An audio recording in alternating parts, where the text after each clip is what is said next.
विशेष रूप से जब से भारतीय जनता पार्टी की सरकार केंद्र और प्रदेश में बनी है, लगातार जनजाति और पिछड़े वर्गों का संविधान प्रदत्त आरक्षण ही शून्य और निष्प्रभावी किया जा रहा था। लेकिन अब भारतीय जनता पार्टी इस हद तक उतारू है कि जो भारत सरकार के निर्देश पर बजट में प्रावधानित अनुसूचित जाति अनुसूचित जनजाति के लिए स्पेशल कंपोनेंट प्लान था या ट्राइबल कंपोनेंट प्लान था, उसके तहत बजट का मात्राकृत यानी अनुसूचित जाति अनुसूचित जनजाति के जनसंख्या के अनुपात में बजट के धन में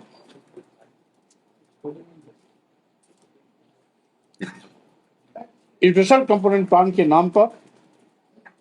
धन अलग से आवंटित कर दिया जाता था। उसी क्रम में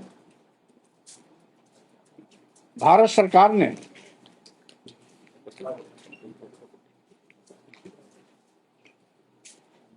इकतीस अक्टूबर 2005 को एक शासनादेश जारी किया। वो योजना आयोग भारत सरकार का पत्र था, जिसमें निर्देश दिया गया, राज्य सरकारों को निर्देश था कि अनुसूचित जाति अनुसूचित जनजाति के आबादी के सापेक्ष स्पेशल कंपोनेंट प्लान के अंतर्गत आवंटित धन से अनुसूचित जाति अनुसूचित जनजाति के लोगों का सर्वांगीण उत्थान और विकास के लिए अलग से धन प्रावधानित किया जाए। और उसी क्रम में उसमें गाइडलाइन दिया गया था कि बजट वर्ष 6 और 7 से दिए गए निर्देश के क्रम में योजना को व्यवहारिक रूप प्रदान किया जाए, जिसके क्रम में समय समय पर planning commission government of India के निर्देश के क्रम में एक दूसरा पत्र आया 5 जुलाई 2007 को, जिसमें ये निर्देश था कि जिन क्षेत्रों में, जनपदों में या विशेष क्षेत्र विशेष में 50% या 50% से अधिक अनुसूचित जाति अनुसूचित जनजाति की आबादी है, ऐसे क्षेत्रों को चिन्हित कर उनमें भारत निर्माण के अंतर्गत स्कूल, अन्य educational institutions, skill development, training के साथ साथ एग्रीकल्चर क्षेत्र में भी स्मॉल ट्रैक्टर्स, अन्य कृषि उपयंत्र संयंत्र, यहाँ तक कि पंपिंग सेट, विद्युतीकरण, सीड्स, पेस्टिसाइड, उर्वरक आदि का भी विशेष प्राविधान करने का निर्देश था। और साथ ही साथ इनकी त्रिस्तरीय समय समय पर एग्जामिन करने का काम जिले स्तर पर जिलाधिकारी को, प्रदेश स्तर पर विभागीय मंत्री के नेतृत्व में गठित कमेटी को, जिले में जिलाधिकारी के नेतृत्व में गठित कमेटी को और विकास खंड में बीडीओ के नेतृत्व में गठित कमेटी को एक जांच समिति बनाई। यानी त्रिस्तरीय जांच समिति के माध्यम से समय समय पर इसके पर्यवेक्षण के कार्य सुनिश्चित किए जाने की व्यवस्था दी गई। जिसके क्रम में अंबेडकर नगर, कन्नौज, जालौन और सहारनपुर में स्पेशल कंपोनेंट के द्वारा दिए गए धन से मेडिकल कॉलेजों का निर्माण हुआ और भारत सरकार के निर्देश के क्रम में जो स्पेशल कंपोनेंट का प्लान के धन से आवंटित धन से निर्माण हुआ विद्यालय मेडिकल कॉलेज, उसमें 70% आरक्षण अनुसूचित जाति अनुसूचित जनजाति के बच्चों को किया गया, क्योंकि वो धन ही अनुसूचित जाति अनुसूचित जनजाति के डेवलपमेंट के लिए निर्धारित धन से था। इसलिए स्पेशल कंपोनेंट प्लान योजना के तहत बने हुए मेडिकल कॉलेजों में अनुसूचित जाति और अनुसूचित जनजाति के लिए 70% का आरक्षण किया गया। केंद्र के कोटे में 15% और पिछड़े वर्गों के लिए 15%, यानी जनरल के लिए 15% और 15% बैकवर्ड क्लास के लिए से 70% अनुसूचित जाति अनुसूचित जनजाति के लिए। वो इसलिए कि वो धन ही SC/ST डेवलपमेंट कोटे के पैसे से मेडिकल कॉलेजों का निर्माण किया गया। इन मेडिकल कॉलेजों के निर्माण में 70% धन स्पेशल कंपोनेंट प्लान और ट्राइबल कंपोनेंट प्लान का धन लगा हुआ है। मात्र 30% धन इसमें केंद्र सरकार और प्रदेश सरकार का है। लेकिन अभी अभी हाल में भारतीय जनता पार्टी और RSS ने मिलकर के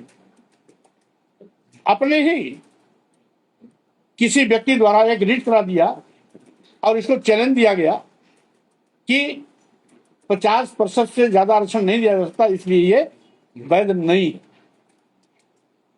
जबकि EWS को 10% आरक्षण दिया गया, अगर वो वैध है तो पूर्व से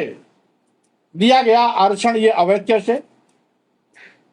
अलीगढ़ मुस्लिम यूनिवर्सिटी में भी 80% माइनॉरिटी स्टूडेंट के लिए रिजर्वेशन आज भी है। तमिलनाडु में भी आरक्षण 70% तक आज भी है। तो अगर अनुसूचित जाति अनुसूचित जनजाति के मद के धन से बना हुआ मेडिकल कॉलेज है और भारत सरकार के निर्देश के क्रम में उत्तर प्रदेश सरकार यानी RSS और भाजपा पूरी तरीके से दलित विरोधी आदिवासी विरोधी काम कर रही है, यद्यपि भारतीय संविधान प्रदत्त अनुसूचित जाति अनुसूचित जनजाति और पिछड़े वर्गों के लिए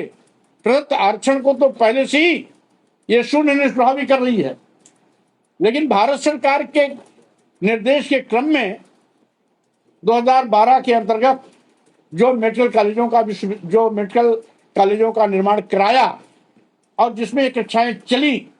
उसी क्रम में 70% आरक्षण का अनुपालन उत्तर प्रदेश की सरकारें कोई भी नहीं अब तक कर रही थी। एकाएक RSS और भाजपा ने इस आरक्षण को भी खत्म कराने की एक साजिश रची, जिसकी मैं घोर निंदा करता हूं। और साथ ही साथ मैं सरकार से मांग करता हूं कि अगर स्पेशल कंपोनेंट प्लान और ट्राइबल कंपोनेंट प्लान के पैसे से 70% धन से ये मेडिकल कॉलेज का निर्माण हुआ है, तो अनुसूचित जाति अनुसूचित जनजाति के लिए 70% आरक्षण भी वैध है, कानूनन वैध है। भारत सरकार का निर्देश है। उत्तर प्रदेश सरकार ने इस पर 2009 में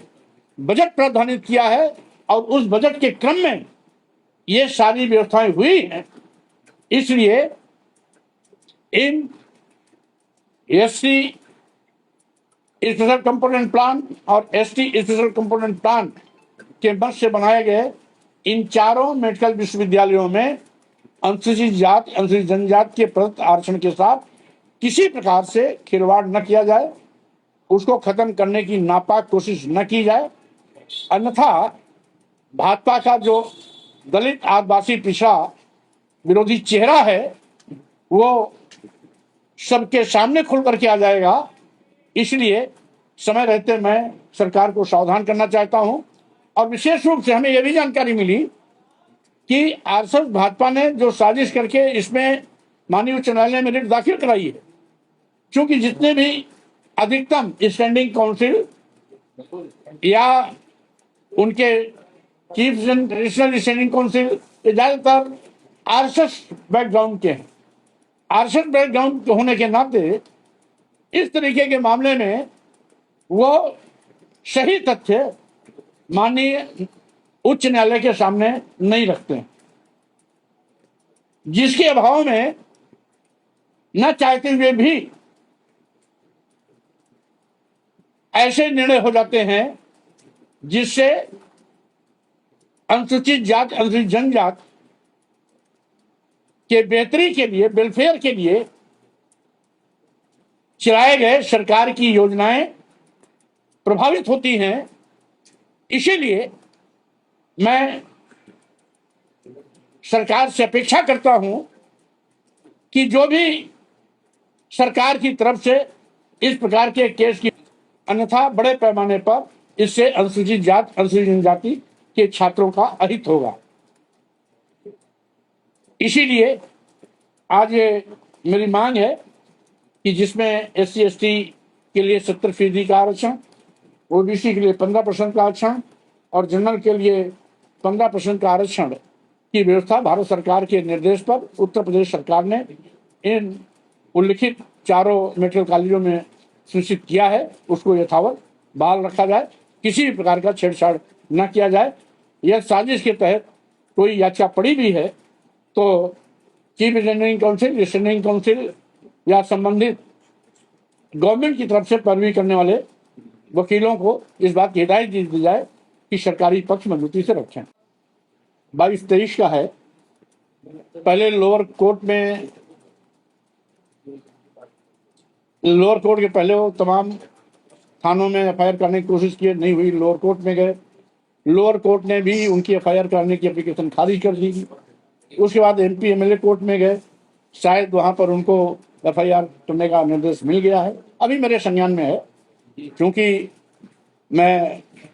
कानून में विश्वास करता हूँ, न्यायपालिका में विश्वास करता हूँ, कानूनी तौर पर